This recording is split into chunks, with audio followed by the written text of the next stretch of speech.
Welcome to The Explainer. Have you ever wondered how billionaires like Elon Musk seem to live these incredible lives without ever selling their stock? Well, today we're breaking down that exact strategy. It's a really powerful wealth-building tool the ultra-rich have been using for generations, but we're going to apply it to a 21st century asset, Bitcoin. And this is all tailored specifically for us here in Canada.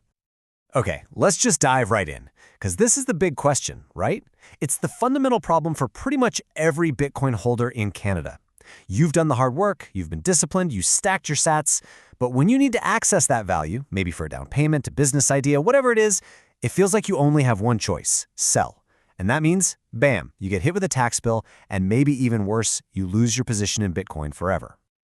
So, this is the choice you're facing. On one hand, you've got the old way. Sell your Bitcoin, give a chunk of your profits to the government in capital gains tax, and say goodbye to any future price appreciation. Or, there's another path. You borrow against it. This isn't a taxable event. You keep all of your Bitcoin and you get cash in your bank account, like right away.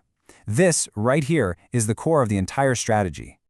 So what is this new way? Well, in those fancy wealth management circles, they call it buy, borrow, die. And it's not new at all.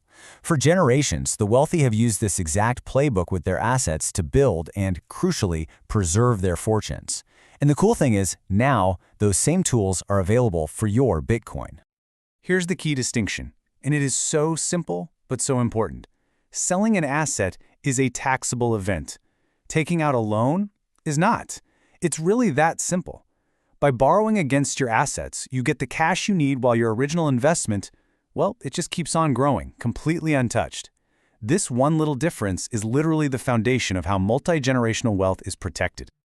Okay, enough theory. Let's get practical and see how this thing actually works. It might sound a little complex, but honestly, it all boils down to one single concept that you absolutely, positively have to understand to do this safely.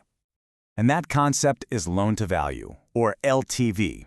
All it is the size of your loan divided by the value of your collateral. So if you've got $100,000 in Bitcoin and you take out a $20,000 loan, that's a 20% LTV. Getting your head around LTV is the single most important part of this whole thing because it's the main lever that controls your risk. It determines how big of a price drop you can handle before you get into trouble. So what's the magic number? 25%. Now listen, you're going to see platforms tempting you with offers of 50% LTV, maybe even more. But the golden rule, the rule that lets you sleep at night, is to never go above 25%. This isn't just some random number we pulled out of a hat. It's a very deliberate choice to create a massive safety buffer that protects you from Bitcoin's infamous price swings. The way I like to think about it is in risk zones. If you stay in that ultra-safe zone, below 20%, your loan can basically survive a catastrophic 80% plus price crash without getting liquidated. That means the lender never has to sell your Bitcoin. The conservative zone is still pretty solid.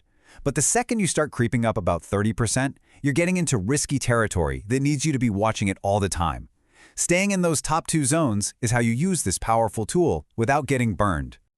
So, where can you actually do this in Canada? Well, the landscape is growing, which is great news. You've basically got three main paths you can take to get a Bitcoin-backed loan, and each one has its own trade-offs you'll need to think about, depending on what you're comfortable with. Your options really fall into three main buckets. First, you've got centralized platforms. Think companies like Ledn or Nexo. They're usually really user-friendly, great for most people. Second, there are DeFi protocols like Aave. This is for the more crypto-savvy folks who like to have full control. And third, you're starting to see options from traditional banks, though that's mostly for high-net-worth clients for now. The point is, there's a solution out there that fits your profile. Okay, look, having a powerful financial tool like this is one thing, but knowing how to use it safely, that is everything. Your success with this strategy is going to depend 100% on how you manage risk. Your entire defense strategy really comes down to these three pillars.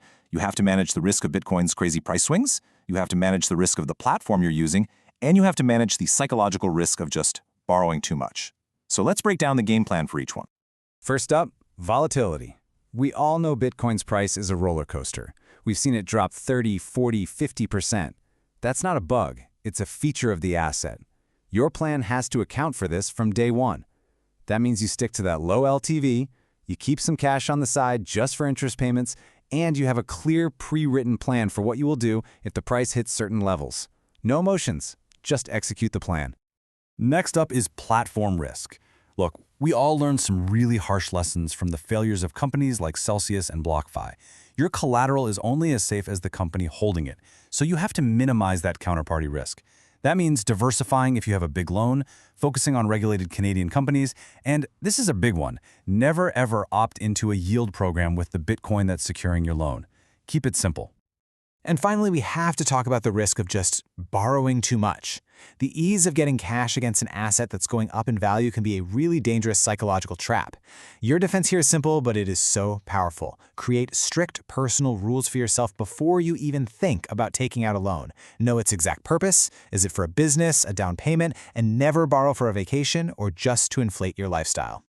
So, after all this planning, all this talk about risk management, what's the actual payoff?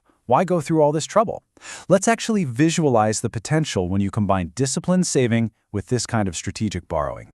Just look at how this compounds over time. With a consistent plan, say just $500 a month, by year 5, you could have a portfolio worth an estimated $60,000. But here's the really powerful part. That portfolio isn't just sitting there. It has also generated $12,000 in safe borrowing capacity. Your Bitcoin stack doesn't just grow in value. It starts generating this increasing amount of accessible, tax-efficient cash you can use over time. And this, right here, is really the key takeaway for this whole explainer. This is not a get-rich-quick scheme. Not at all. It's a long-term strategy for preserving and growing your wealth, and it's designed for people who are patient and disciplined. Your success here isn't about timing the market or getting lucky. It's all about consistency in your saving and being super disciplined in how you manage your risk. So there you have it. You had the blueprint. You know how it works, you understand the risks, and you've seen the potential reward. The only question left is, what are you going to do with it? By creating a clear plan for yourself starting today, you can actually begin to transform your Bitcoin from just a static investment into a dynamic financial tool for your future.